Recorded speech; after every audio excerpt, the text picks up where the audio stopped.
Now, contrary to what your lesson notes say, I think we're going to cut down a little bit on the lullaby. We're going to do the first 8 bars. Is it 8 bars? 2, 4, 5, 6. Yes, 8 bars, which you were already doing hands together. There's just this little bit in the left hand that I'll show you in a minute, that funny fingering. But instead of going on to the next line, let's just do the 2 bars to finish that second line of the music and stop there this week. Okay, so don't try and do the next 4 bars for the moment. So I'm going to play from the beginning, which you can play perfectly well. You're doing well here because you're keeping that held G down with the thumb in the right hand. Now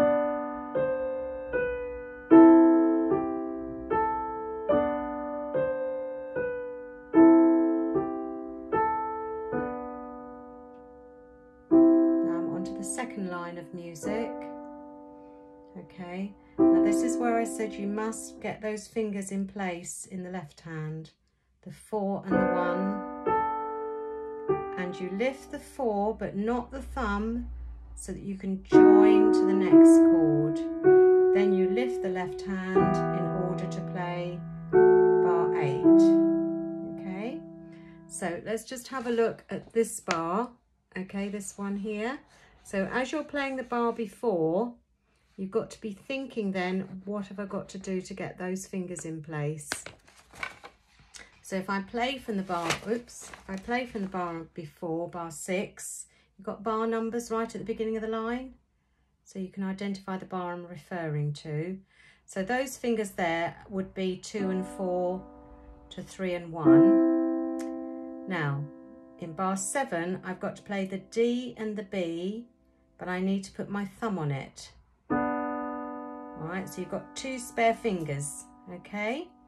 Then I'm going to hold my thumb and lift my 4, put the second finger over to the D sharp, and then press the B and the D sharp with 4 and 2.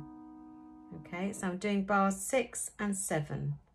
I'll do it once again.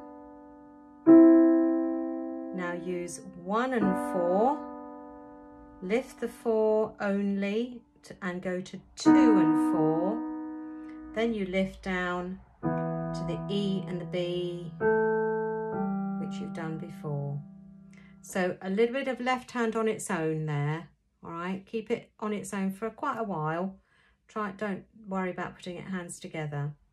Then if we move on just to the next 2 bars here, it's this right hand fingering that was difficult to get. So I'm going to go through those 2 bars just in the right hand, starting on the F sharp, which would be your second finger.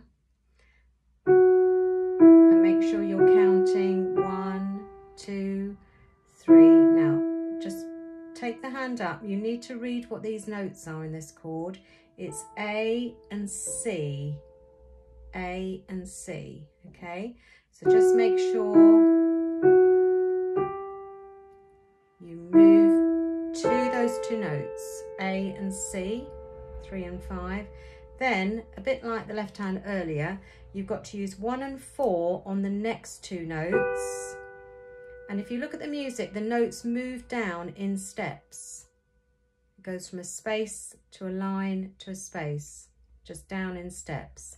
But the fingering doesn't reflect that. That's where it gets a bit complicated.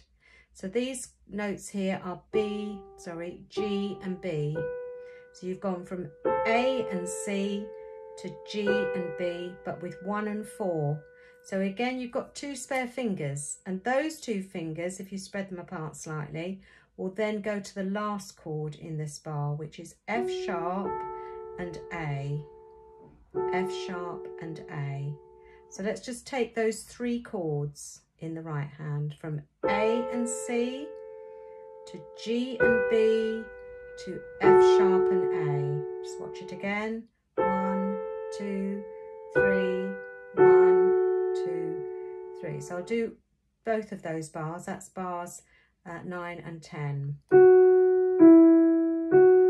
1, 2, 3. Stretch up a little bit. Get those fingers in place. Okay, so I would keep that maybe hands separately, I think. The left hand is a little bit easier, starts on B, 2 to G, E, G, A, D. So that's those last two bars, 9 and 10. So don't worry about putting that hands together for the time being. So maybe then at bar 7 you need to do some left hand practice on its own, or maybe 6 and 7, and the right hand on its own, 9 and 10.